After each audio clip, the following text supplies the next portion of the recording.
Iba't ibang types ng upuan sa classroom. The rocking chair. Ito yung upuan para sa matatanda. Yung tipong sasandal ka lang pero nakahiga na. The fashion chair. Itong upuan na ito kapag tinitigan, sa malayo ay mukhang normal lang. Pero kapag inupuan nyo ito, ang pantalon yung suot ay magiging ripped jeans. The perfect chair. Ito yung type ng upuan na pinag-aagawan ng mga estudyante. Pagpasok pa lang sa room, kulang na lang magkagera, makaupo lang dito. O walang desk chair. As the name implies, walang patungan ng kamay or anything. Basta may kambyo yan.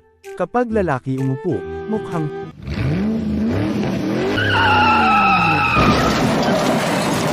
last but not the least, the monoblock. Upuan na gawa sa plastic.